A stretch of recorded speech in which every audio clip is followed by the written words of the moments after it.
thank you very much. We are seekers of His love. We continue to practice our language. I was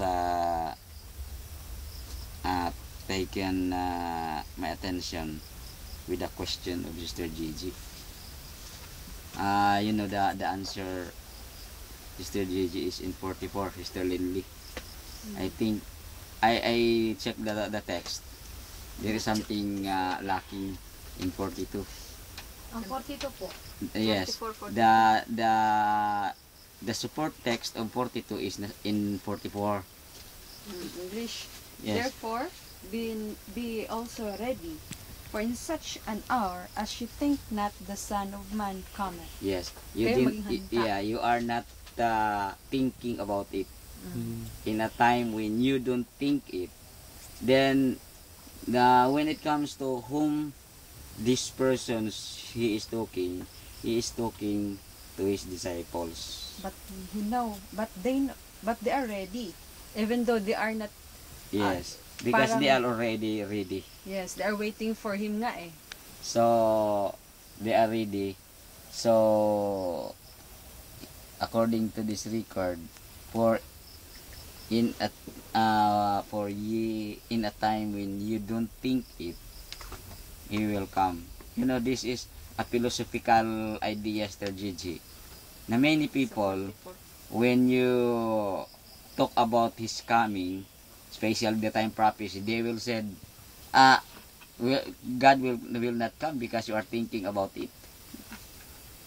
So that is philosophical idea, because according to them, He will come if you don't think it. So according to them, I will not think about it because He will not come if I always think about it. Ibig sabihin kasi dito sa paraphrase na ito ay ibig sabihin ay darating ang Panginoon, hindi ibig sabihin ay hindi mo alam, kundi ibig sabihin ikaw ay handa, nakahanda ka na.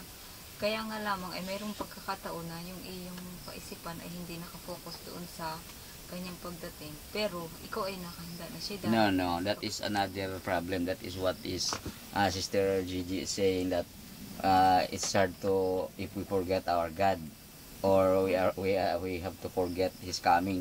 We don't forget His coming. The application of the prophecy that we are talking about is, at this time, we don't have the message of When he's an coming. hour, Yes. because the hour that we have taught from June 20 to September 20 is already done. So we are now in an hour that we don't think of it because we don't know Where is the there's no point. prophecy pointing. Yes. Ang ibig sabihin po kuya, dati meron tayong pag-aaral ng hour na Yes. yun yung katuparan, kaso lamang walang nangyari, kaya ngayon hindi na natin alam. Yes. Pero dati po, alam natin Yes. kasi nag-aral tayo. That is the points. There is a time that we know it, but the time will come at that's why I check it, because why is it that only an hour? Ibig sabihin po kuya Tan, hindi naman talaga natin alam. Kahit na may pag-aaral tayong ganun, pero hindi natin alam kasi walang nangyari. Kaya nga nagkaroon tayo ng konklusyon na hindi na rin natin alam kasi wala na tayong pag-aaral. Pero sa talagang kahit nag-aral man tayo nung What is the problem that we have known is that we don't know the events, but we know the time, because as the time passed, we have set it. Why? April 12, 2002 is exact. That is not wrong. March 20, 2003 is exact. That is not wrong. March 20, 2010, that is exact. That is not wrong. So June 20 to September 20, that is right. That is exact. So there is no wrong. Then we have come to the eksakto po kuya Tan, pero wala yung events. the events. So the Kaya events, hindi pa rin po kasi kung tingnan natin yung March 20, 2000. what to happen on March 20. Pero po, kung tingnan natin, talagang meron ng ngayon na eksakto nga yung oras, pero yung events niya, kasi ang ina-expect The principle, Sister Gigi, according to the sequence of the study. March 20, 2003, We are not expecting for that because our study is April 12, 2002. April 12, 2002 is the exact date of our study. We don't expect March 20, 2003 and we don't expect close of probation. So that is the condition before that. Now, from March 20 to March 20 from March 20, 2003 to March 20, 2010, we are expecting it again, another expectation as of the past.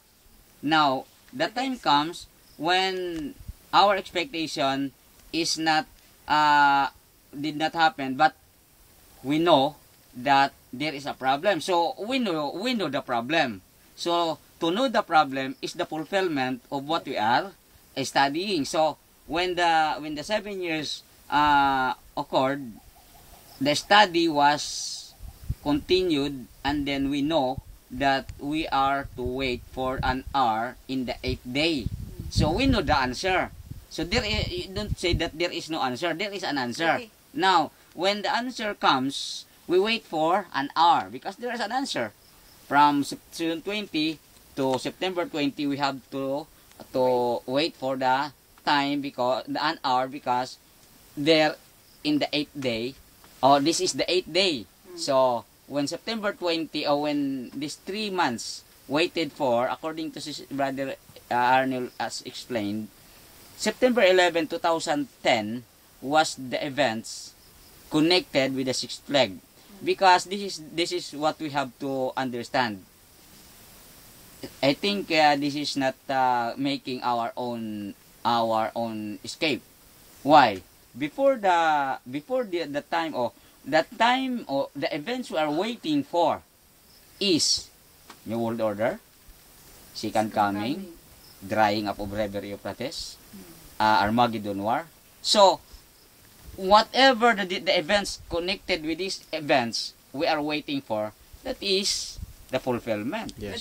So it does not mean that if Second Coming did not happen here and it happens drying of Reverie of Prates or the Armageddon War or the New World Order, don't say that there is no fulfillment. There is. There is a fulfillment. Mayroon nga po, ang punto lang, kaya po, ibig sabihin kapag ka walang walang close of probation, Hindi na, tapos na ang close of probation. Wala po ng Armageddon War, wala ng Second May isa doon na Coming. hindi na There is Tapos something. ano po, wala ng There is something that we should New World Order. know. The New World Order was begun. imposed by Obama September 11. If you follow the events on September 11, 2010, you will know what is going on in New York at the time. So that is the fulfillment that we should understand. So what we are waiting now is the events of... Bakit paano po bang order na nangyari nung September You know what the order? 11, 2010? What is the order? Opo. There is no war. The world will be in one. And that is the program of the New World Order. They are in unity in progress, peace and progress. Yes. USA, In peace and Hindi, progress. ibig sabihin, noon pa naman kasi yun, kahit kay Pope John Paul, sa religion, ay meron na Religion with pagdating the... dun sa America at Iraq, But when Obama proclaimed it, That is the fulfillment. that is the fulfillment. That is the proclamation. Hindi proclaimed yung ano. That is, at that time they are working for it. But when Obama proclaimed it, to stop it, to do it, then that is the proclamation. Then September 25, what happened? All the leaders All the of nations of the world will have come together. given money. Now the Millions question of is, money. where is that money come from? Another thing you have mentioned about the Pope. The Pope is not the one to proclaim unity.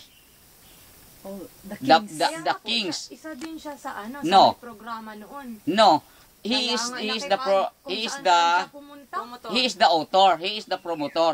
But in the prophecy, the one that will proclaim is the 10 kingdoms. So, who is the leader of the 10 kingdoms? Obama America. of America. So, you watch the move of America because it is America who will work on it. Ang ano po pala, ang UN Dugtong lang po yan sila. Kaya pala nung galit na galit sila na magtayo ang Muslim na malapit doon sa World Trade Center kasi daw pang-insulto yun sa ganung protestante. I study the difference Ano between sabi mo, Tinali?